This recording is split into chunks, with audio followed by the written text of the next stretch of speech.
Hello everyone, welcome back to my channel. आज की इस वीडियो में हम करने वाले हैं एसएससी जीडी 2025 के प्रीवियस ईयर क्वेश्चन।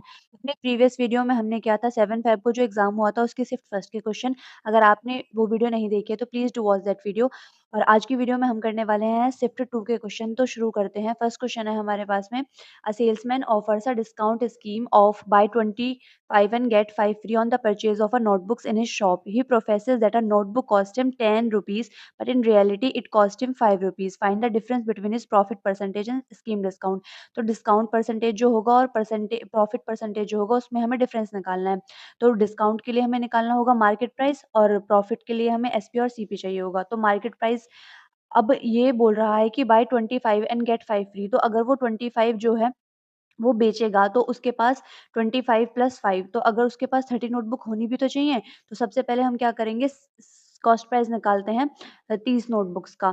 तो अगर हम 30 नोटबुक्स का निकालेंगे तो एक नोटबुक का उसे कॉस्ट कितना हुआ, 5 रुपए का, लेकिन मार्केट प्राइस है ये 10 रुपीज एक नोटबुक का।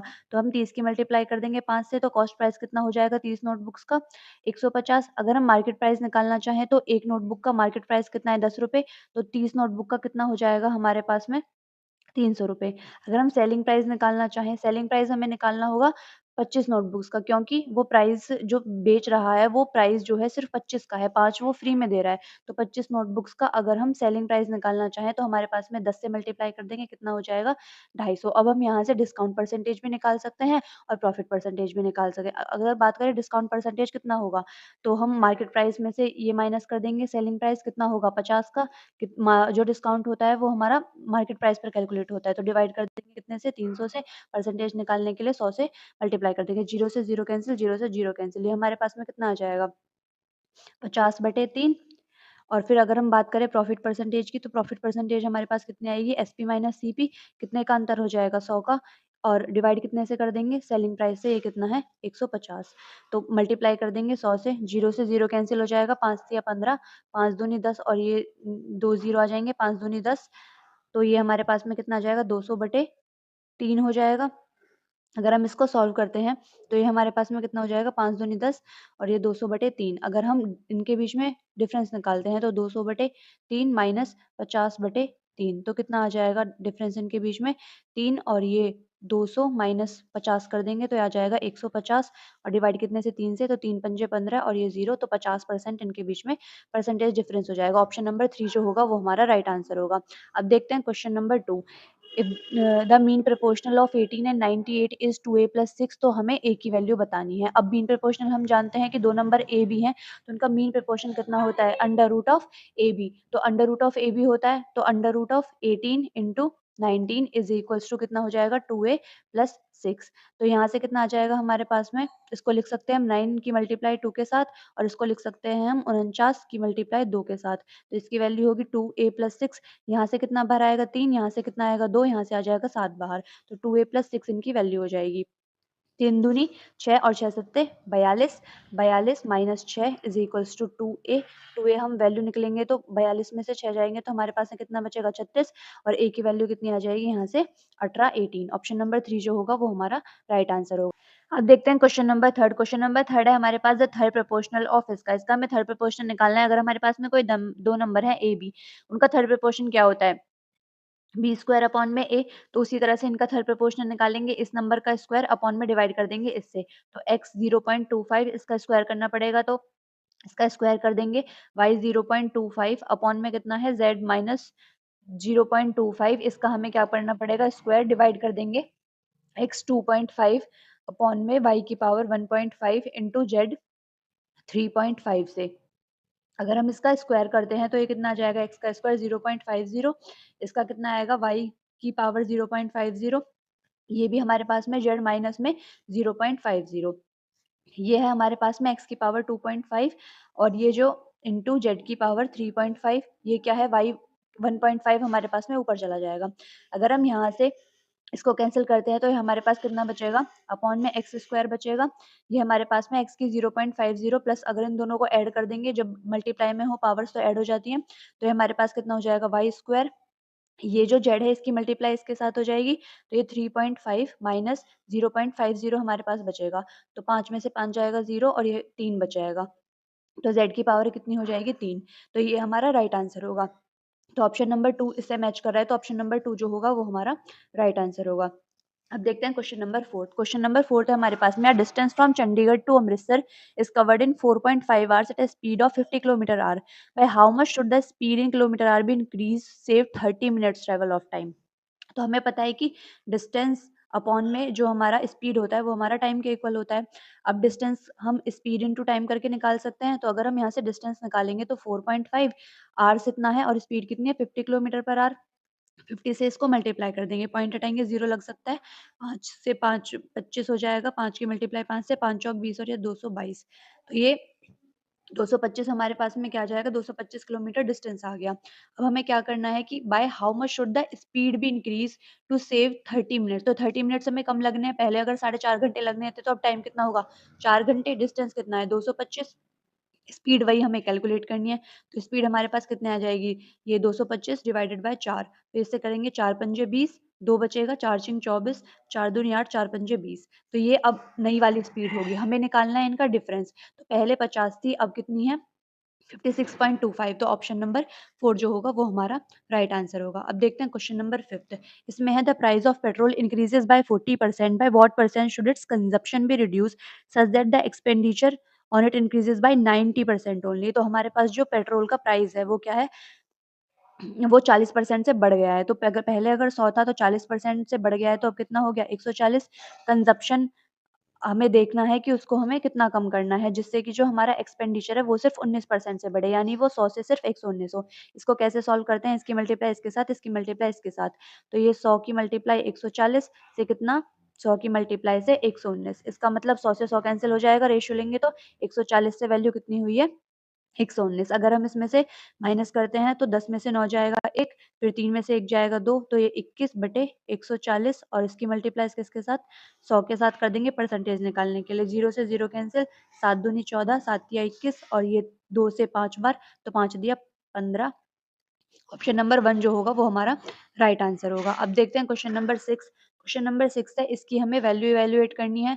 तो -9 माइनस माइनस 60 लिखेंगे, डिवाइड कर देंगे कितने से -15 से, माइनस 6 तिया 18, माइनस से माइनस कैंसिल हो जाएगा, -9, 15 से जाएगा ये 4 बार, -18। तो हमारे पास में कितना आएगा आंसर माइनस के 31। हम सॉल्व करके देख सकते हैं, ऑप्शन नंबर 1 जो होगा वो हमारा राइट आंसर होगा। अब देखते हैं question number 7। The average age of 40 students of a class is 12 years if the age of the teacher is also included, the average age of the whole group becomes 13 years. The age of the teacher, teacher की age को हम मान लेते हैं कि teacher की as x है। अब हमें पता है एवरेज इज इक्वल टू कितना होता है, सम अपॉन में नंबर। तो अगर हमें सम निकालना हो तो एवरेज की नंबर से मल्टीप्लाई कर दो। अगर हम 40 स्टूडेंट का सम निकालना चाहें उनकी एज का, तो हम कितना करेंगे 40 से मल्टीप्लाई करेंगे 12 की। अगर उसमें हम टीचर की एज भी ऐड कर देते हैं जो कि हमने मान ली x, तो जो उनका एवरेज है ना वो 13 हो जाता है। तो 13 की मल्टीप्लाई फिर किससे करेंगे 41 से, क्योंकि एक टीचर की एज भी ऐड हो गई। तो इसकी वैल्यू कितनी होगी 13 की मल्टीप्लाई 41 के साथ, और ये 12 चौक 48, तो ये 480। अगर हम इसको सॉल्व करते हैं तो यूनिट डिजिट कितना आएगा हमारे पास में, क्योंकि 13 एकम 13 और एक ये, और 13 चौका 52, 52 और एक कितना हो जाएगा हमारे पास में 53। तो ये इतना बटेगा 480।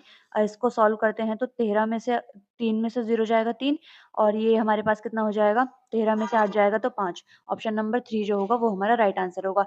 ऐसे सॉल्व करने के बजाय हम इसे यूनिट डिजिट से भी सॉल्व कर सकते हैं, कि जैसे इसकी मल्टीप्लाई करेंगे 13 एकम 13, तो यूनिट डिजिट कितना आया 3, यहाँ पर यूनिट डिजिट कितना है 0। अब 3 में से 0 जाएगा तो 3, तो एक ही ऑप्शन है जिसका यूनिट डिजिट 3 है। तो ऑप्शन नंबर 3 जो होगा वो हमारा राइट आंसर होगा। ऐसे भी सॉल्व कर सकते हैं। अब देखते हैं क्वेश्चन नंबर 8। क्वेश्चन नंबर 8 है हमारे पास, the average age of 35 students in a group is 15 years, the teachers age is included, the average age of the group is increases by 1.25 years, teachers age. बिल्कुल 7 question की तरह है। सबसे पहले हम सम निकालते हैं। 35 स्टूडेंट्स का सम कितना हो जाएगा 35 इंटू 15, और इसमें अगर हम टीचर की एज भी इंक्लूड कर दें तो एवरेज कितने से बढ़ जाता है 1.25। अगर पहले हमारा एवरेज कितना था 15 साल था, अब कितना हो जाएगा ये 16.25 हो जाएगा। और एक टीचर की नंबर और एक से बढ़ जाएगा, क्योंकि एक टीचर की एज बढ़ गई, तो ये कितना हो जाएगा हमारे पास में 35 और एक ये 36। तो टीचर की एज कितनी होगी 16.25 इंटू ये 36 माइनस 35 इंटू 15। तो इसको सॉल्व करते हैं, पॉइंट हटाएंगे तो 0 लगेगा 2, तो ये 25 से 4 बार और ये 25 पंजे 125, 25 पंजे 125, 25 सिक्के 150 आएगा हमारे पास में, 25 सिक्के 150 आया। फिर कितना बचेगा हमारे पास, 12 बचेगा, 25 पंजे 125, 4 से ये जाएगा 9 बार, तो 4 पंजे 20, तो ये हमारे पास 4 से 9 बार, तो 9 पंजे 45, 45 से 5 यूनिट डिजिट आया। और यहाँ पर देखेंगे तो 5 पूरे 25, तो यहाँ पर भी 5 यूनिट डिजिट आया, तो 5 में से 5 जाएगा 0, लेकिन ये वाला ऑप्शन आंसर नहीं हो सकता, ये वाला ऑप्शन आंसर नहीं हो सकता। इन दोनों में से कोई एक आंसर होगा, तो हम सॉल्व करके देख सकते हैं। तो 65 की मल्टीप्लाई 9 के साथ, माइनस 15 पंजे कितना 75, 7 बार, 15 × 45, 45 और 7 कितने हो जाएंगे, 7 5 12, ये हो जाएगा हमारे पास में 525। इसको सॉल्व करते हैं तो 9 पंजे 45 और ये 4, 9 छिक्के 54, 54 और 7 54 और 4 कितने बचेंगे हमारे पास में 58, माइनस 525, 5 में से 5 जाएगा 0, 8 में से 2 जाएगा 6, तो ऑप्शन नंबर 2 जो होगा वो हमारा राइट आंसर होगा। अब देखते हैं क्वेश्चन नंबर 9। क्वेश्चन नंबर 9 है हमारे पास में, the simple interest on a principal amount is 524 for a period of 2 years the rate of 5% per annum, principal amount निकालना है। तो अगर हम सिंपल एसआई वाला फॉर्मूला लगाएंगे, SI is equal to P into R into T upon में 100, तो SI हमें दे रखा है कितना 524, प्रिंसिपल हमसे फाइंड आउट करने के लिए बोला है, रेट हमारी 5%, टाइम है 2 साल, डिवाइड कर देंगे 100 से। तो अगर इसको सॉल्व करते हैं 2 से कितनी बार जाएगा ये, 2 दूनी 4, 2 छिक्के 12, 2 दूनी 4, 5 दूनी 10 और ये 0, तो हमारे पास में कितना आ जाएगा, प्रिंसिपल इज इक्वल टू 0, 2 दूनी 4, 2 छिक्के 12 और एक ये 2 दूनी 4 और एक ये 5, तो ऑप्शन नंबर फर्स्ट जो होगा वो हमारा राइट आंसर होगा। अब देखते हैं question number 10, the diagonals of a rhombus are 4 metre and 6 metre respectively, find its area. हमें पता है रोम्बस का एरिया कितना होता है, रोम्बस का एरिया होता है 1/2 इंटू D1 इंटू D2, जहाँ पर D1 D2 क्या है, हमारे डायगनल्स हैं, तो 1/2 इंटू D1 4 हो जाएगा इंटू 6 D2, 2 दूनी 4, तो 2 छिक्के 12, तो ऑप्शन नंबर 2 जो होगा वो हमारा राइट आंसर होगा। अब देखते हैं क्वेश्चन नंबर 11। क्वेश्चन नंबर 11 है हमारे पास, Ajay invested some money in HDFC at a 4% annum rate of interest. What should be the corresponding simple interest rate after 2 years? Ajay got 204 as a compound interest, ठीक है, तो 4% उसने रेट है उसकी, तो सिंपल इंटरेस्ट में भी और कंपाउंड इंटरेस्ट में भी। अगर हम सिंपल इंटरेस्ट के हिसाब से इंटरेस्ट निकालते हैं तो 4% के हिसाब से 2 साल के लिए कितना हो जाएगा, 8%। अब कंपाउंड इंटरेस्ट निकालना है तो सक्सेसिव के फॉर्मूले से निकालेंगे, 4%, 4% का successive 4 plus 4 plus 4 into 4 upon में डिवाइड कर देंगे कितने से, 100 से, तो 4 4 8 और ये कितना आ जाएगा हमारे पास में 16/100, तो 8.16 आ जाएगा। अब इस 8.16 की वैल्यू कितनी है 204, तो 204 की वैल्यू कितनी है 8.16, हमसे बोला क्या है कि सिंपल इंटरेस्ट बता दो कि कितना होगा, तो सिंपल इंटरेस्ट कितना है 8%, तो 8% से डिवाइड कर देंगे, तो पॉइंट हटाएंगे तो 2 जीरो लगेंगे, 8 से काटेंगे तो 8 से एक बार 8.16, तो 8 से एक बार, फिर 8 दूनी 16, ये कितना जाएगा इससे 2 बार, तो कितना आ जाएगा 200, ऑप्शन नंबर 2 जो होगा वो हमारा राइट आंसर होगा। आई होप आपको ये क्वेश्चन समझ में आया होगा। अब देखते हैं question number 12, if the income of Ravi is 24% more than that of Ram, then by what percentage income of Ram less than that of Ravi. तो एक साइड लिख लेते हैं राम, एक साइड लिख लेते हैं रवि। अब if the income of Ravi is 24% more, तो राम से कितने ज्यादा है, अगर राम की इनकम 100 है तो रवि की इनकम इससे 24% ज्यादा है, यानी रवि की इनकम कितनी हुई 124 हुई। अब बोल रहा है कि by what percent income of Ram less than that, और राम की जो इनकम है वो रवि से कितनी कम है, तो इनका डिफरेंस निकाल लेंगे कितना 24। अब पूछ किससे रहा है, किससे कम है, रवि से, तो डिवाइड कितने करेंगे, रवि की इनकम जो है तो कितनी है 124, मल्टीप्लाई कर देंगे परसेंटेज निकालने के लिए 100 से, तो इसको सॉल्व करते हैं तो 4 से ये जाएगा 6 बार, 4 तिया 12 और 4 एकम 4, तो ये कितना आएगा 600/31, 600/31% जो होगा वो हमारा राइट आंसर होगा। आई होप आपको ये क्वेश्चन समझ में आया होगा। अब देखते हैं question number 13, the greatest number which divides 1400 1477 and 671 to leave remainder 0 and 6 respectively remainder, तो ये हम 1 बाय 1 ऑप्शन से डिवाइड करके देख सकते हैं। तो पहले लिखते हैं हम 1477, इसके डिवाइड करते हैं किससे, 17 से, तो 17 से ये कितनी बार जाएगा, 17 पंजे 85, 17 छिक्के 102, 17 सत्ते 119, 17 अट्ठे 136, तो 7 में से 6 जाएगा 1, 4 में से 3 जाएगा 1 और 17 से 17 पंजे 85, 17 छिक्के 102, तो 17 छिक्के 102, तो 7 में से 2 जाएगा कितना 5, तो 15 रिमाइंडर बच रहा है, तो ये ऑप्शन तो हमारा आंसर नहीं हो सकता, ऑप्शन नंबर 1 हमारा आंसर नहीं है। फिर देखते हैं ऑप्शन नंबर 2, 16 को उठा लेते हैं, ये 16 लिखेंगे और यहाँ पर कितना लिखेंगे 671, इसको डिवाइड करके देखते हैं तो 16 से 4 बार 64, 7 में से 4 जाएगा 3 और ये कितना बचेगा 1, तो 16 से एक बार फिर से 11 में से 6 जाएगा 5, 2 में से 1 जाएगा 1, तो यहाँ पर 15 ऑप्शन नंबर 2 भी हमारा आंसर नहीं हो सकता। इसी तरह से ऑप्शन नंबर 20 को भी देखेंगे रख के, यहाँ पर लिखेंगे 671 और यहाँ पर कितना लिखेंगे हम 20 लिखेंगे, रिमाइंडर कितना आना चाहिए 6 आना चाहिए, तो 20 तिया 60 कितना आ जाएगा 7, इसको लिखेंगे तो 20 तिया फिर से 60 हो जाएगा, तो ये 1 7 में से 6 जाएगा 11, रिमाइंडर ऑप्शन नंबर 3 भी हमारा आंसर नहीं हो सकता। सो एक ही ऑप्शन बचा, तो ऑप्शन नंबर 4 जो होगा वो हमारा राइट आंसर होगा। अब देखते हैं question number 14। Pramod sold 154 chairs and had a gain equal to selling price of 54 chairs, what is this profit percent. हम मान लेते हैं कि एक चेयर का जो सेलिंग प्राइस है वो कितना है 1 है, तो 154 शेयर का जो सेलिंग प्राइस वो कितना होगा 154। अगर हम प्रॉफिट निकालना चाहें तो प्रॉफिट उसको होता है 54 शेयर्स के सेलिंग प्राइस के बराबर, यानी 54 की मल्टीप्लाई 1 के साथ कितना हो गया 54। अगर हम यहाँ से सेलिंग प्राइस निकालना चाहें तो प्रॉफिट हुआ 54 का, कितने पर सेलिंग प्राइस कितना 154, तो यहाँ से सीपी निकाल सकते हैं हम 154 माइनस 54, तो कितना आ जाएगा 100 आ जाएगा। तो अगर हम यहाँ से प्रॉफिट परसेंटेज निकालें तो एसपी माइनस सीपी कितना है 54, डिवाइड कर देंगे सीपी से कितना 100, परसेंटेज निकालने के लिए भी 100 से मल्टीप्लाई, 0 से 0 कैंसिल, तो 54% जो होगा वो हमारा राइट आंसर होगा, ऑप्शन नंबर 4। अब देखते हैं क्वेश्चन नंबर 15। क्वेश्चन नंबर 15 है हमारे पास, a shopkeeper bought an article for 520, at what price should he sell the article to make 20% profit. तो सीपी मान लेते हैं हम कितना 100, अब प्रॉफिट कितने का है 20% का, तो एसपी कितना होगा 120। अब इसी सीपी की वैल्यू कितनी दे रखी है हमें 520, तो 100 की वैल्यू कितनी हो गई 520, हमें निकालनी कितने की है 120 की, तो 120 से मल्टीप्लाई कर देंगे, 0 से 0 कैंसिल, 0 से 0 कैंसिल, इसको सॉल्व करते हैं यूनिट डिजिट आएगा 4, 12 दूनी 24, तो ऑप्शन नंबर 3 जो होगा वो हमारा राइट आंसर होगा। अब देखते हैं क्वेश्चन नंबर 16। क्वेश्चन नंबर 16 है हमारे पास, two trains having lengths of 340 and 360 are running at a speed of 80 km per hour and 90 km per hour respectively in the same direction. The time taken by the faster train coming from behind to completely cross the other train. Coming from behind मतलब एक ही direction में चल रही हैं दोनों train, तो इसके लिए टाइम निकालना चाहें तो टाइम इज इक्वल टू होता है दोनों की, time is equal to distance upon में स्पीड, दोनों की लेंथ्स को ऐड कर दो तो 340 प्लस 360, और एक ही डायरेक्शन में जा रही है तो स्पीड माइनस हो जाएंगी, 80 में से 90 जाएगा कितना बचेगा 10, और ये भी मीटर में है और ये मीटर में है और ये किलोमीटर पर आवर, तो इसको भी हम मीटर पर सेकंड में चेंज कर लेते हैं। तो हम कितने से मल्टीप्लाई करेंगे 5/18 से, इसको ऐड कर देंगे तो हमारे पास 0, 6 और 4 10, 3 और 3 6 और 1 के साथ हो जाएगा, डिवाइड कितने से 10 से, इंटू ये हमारे पास 18 ऊपर चला जाएगा, 0 से 0 कैंसिल, ये करते हैं तो 5 एकम 5 2 बचेगा, और कितनी बार जाएगा 5 चौक 20, तो 14 इंटू 18। अब ये किस में है सेकंड्स में, लेकिन हमें निकालना है किसमें मिनट्स में आंसर देना है, तो 14 की मल्टीप्लाई 18 के साथ और डिवाइड कितने से कर देंगे 60 से, इसको मिनट में कन्वर्ट करने के लिए। अगर इसको सॉल्व करते हैं 2 सत्ते 14, 2 तिया 6 और ये 0, और 2 से 9 बार, 2 निम्न 18, और इसको सॉल्व करेंगे तो हमारे पास कितना आ जाएगा 2 एकम 2, ये आ जाएगा 7 9 63, और ये 15, इसको सॉल्व करते हैं तो 15 से 4 बार, 15 चौका 60, 3 बचेगा हमारे पास में, 3 बचेगा तो 15 दूनी 30, तो ऑप्शन नंबर 2 जो होगा वो हमारा राइट आंसर होगा। अब देखते हैं क्वेश्चन नंबर 17, क्रिस हैज अब देखते हैं question number 17, Krish has 1224 with him ही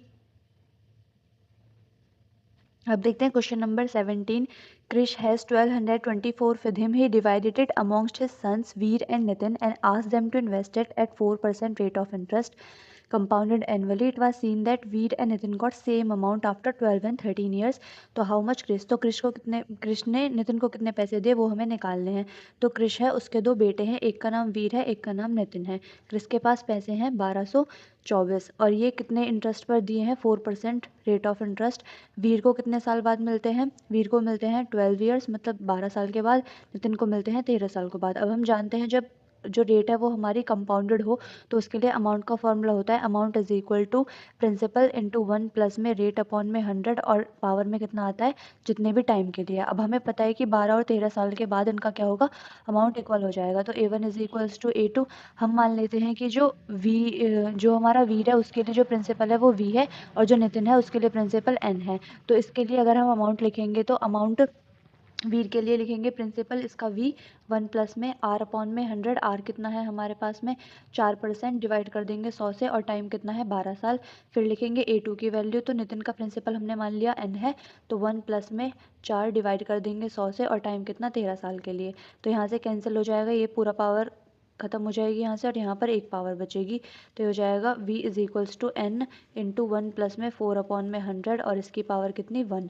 इसको सॉल्व करते हैं तो v is equals to n, इसको यहाँ से सॉल्व करेंगे तो ये कितना आ जाएगा 104 और डिवाइड में लिखेंगे 100, तो इसको लिख सकते हैं n इंटू 1.04। अब हमें पता है v प्लस एन की वैल्यू कितनी है, जितने की क्रिस के पास रुपए हैं कितने हैं 1224। तो यहाँ से हम v की वैल्यू लिखते हैं तो 1.04 n plus n is equals to कितना हो जाएगा, ये आएगा 1224। तो यहाँ से n की वैल्यू कितनी आ जाएगी 1224 डिवाइड कर देंगे कितने से 2.04 से, यहाँ से पॉइंट हटाते हैं तो 2 ज़ीरो लग जाएंगे। 4 से इसको कैंसिल करते हैं, 4 से 5 बार, 4 से 1 बार, ये 4 से 3 बार और ये 4 से 6 बार। तो ये कितनी बार जाएगा 6 बार जाएगा।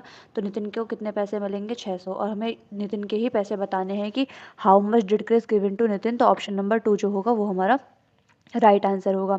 अब देखते हैं क्वेश्चन नंबर 18। क्वेश्चन नंबर 18 है हमारे पास में, हमें इसको एवेलुएट करना है। तो बोर्ड मास के अकॉर्डिंग हम इसको सॉल्व करेंगे। तो बोर्ड मास में मल्टीप्लाई से पहले क्या है डिवाइड है, तो इसको डिवाइड करते हैं। 8 से जाएगा 4 बार, 8 चौक 32, तो 4 की मल्टीप्लाई फिर 4 माइनस, माइनस से पहले क्या होगा मल्टीप्लाई होगा, तो 3 तिया 9, 4 चौक 16 माइनस 9 कितना आएगा 7। ऑप्शन नंबर 3 जो होगा वो हमारा राइट आंसर होगा। अब देखते हैं question number 19। A greatest number which divides 943 and 1957 to leave 7 and 1 respectively as remainder. तो हम 1 बाय 1 ऑप्शन चेक करके देख सकते हैं। तो यहाँ से लिखेंगे हम 943, इसमें डिवाइड करेंगे 12 से, तो कितनी बार जाएगा 12 पंजे 60, 12 से 6 बार 72, 12 सत्ते 84, तो 12 सत्ते 84, 4 में से 4 जाएगा 0, 9 में से 4 8 जाएगा 1, 12 अट्ठे 96। तो यहाँ से कितना आएगा 13 में से 6 जाएंगे कितने बचेंगे 7, ये 7 रिमाइंडर आ गया। तो पहला वाला तो हो गया चेक। अब दूसरा वाला देखते हैं कि अगर हम 1957 में 12 की डिवाइड करते हैं तो रिमाइंडर कितना आना चाहिए हमारे पास में, कितना आना चाहिए, एक रिमाइंडर आना चाहिए। तो 12 की डिवाइड करके देखते हैं, 12 एकम 12, 9 में से 2 जाएगा तो 7 बचेगा 5, 12 छिंग 72, कितना बचेगा 3 और ये 7 लिख लेंगे यहाँ पर, तो 12 तिया 36, कितना बचा एक रिमाइंडर बचा। तो ऑप्शन नंबर 1 जो होगा वो हमारा राइट आंसर होगा। अब देखते हैं question number 20। A and B can do a work in 30 days and 10 days. If they work on alternate days starting with A, then in how many days will the work be completed? तो ए कर सकता है 30 दिन में पूरा काम complete, B जो है अकेले कर सकता है 10 दिन में कंप्लीट। टोटल वर्क निकालेंगे, इनका एलसीएम निकाल के, इनका एलसीएम कितना आएगा 30, तो और फिर इनको डिवाइड करके इनकी एफिशिएंसी निकालते हैं। 30 से ये 30 डिवाइड करेंगे तो कितना आएगा एक रिमाइंडर, एक आ जाएगा हमारे पास में। 10 से ये कितने बार आएगा 10 या 30, तो 3 आ जाएगी इसकी एफिशिएंसी। ए और बी की एफिशिएंसी अब हमारे पास आ गई है। अब बोल रहा है कि अल्टरनेट डेज पर काम करेंगे, पहले कौन करेगा ए, दूसरे दिन आएगा बी जो 3 काम करेगा, फिर इसके बाद ए, फिर इसके बाद बी 3 दिन काम करेगा। तो 2 दिन में कितना काम हो रहा है हमारे पास में, 2 डेज में कितना काम हो रहा है हमारे पास 4 काम हो रहा है। हमें कराना कितना है 30 यूनिट काम कराना है, 2 दिन में 4 यूनिट काम कराना है। अगर हम इसको 7 से मल्टीप्लाई कर देते हैं, अगर इसको हम 7 से मल्टीप्लाई कर देते हैं, इंटू 7 करेंगे तो हमारे पास कितना हो जाएगा 7 दूनी 14, 14 दिन में कितना काम हो जाएगा 7 चौक 28। अब 28 यूनिट काम हो गया है। ए से स्टार्टिंग कर रहा है तो अब कौन आएगा ए आएगा +1, 15 दिन में कितना काम हो गया 1 यूनिट करेगा ए आकर, तो 29 यूनिट काम हो गया। अब 15 दिन है, अब काम करने कौन आएगा बी आएगा। बी की एफिशिएंसी कितनी है 3 है, लेकिन काम कितना बचा है सिर्फ 1 यूनिट काम बचा है, तो 1 बचेंगे, जो काम बचा हुआ है वो लिखेंगे ऊपर और एक ये बी की एफिशिएंसी आएगी नीचे। तो 15 से ही 1/3 डेज जो होगा वो हमारा राइट आंसर होगा।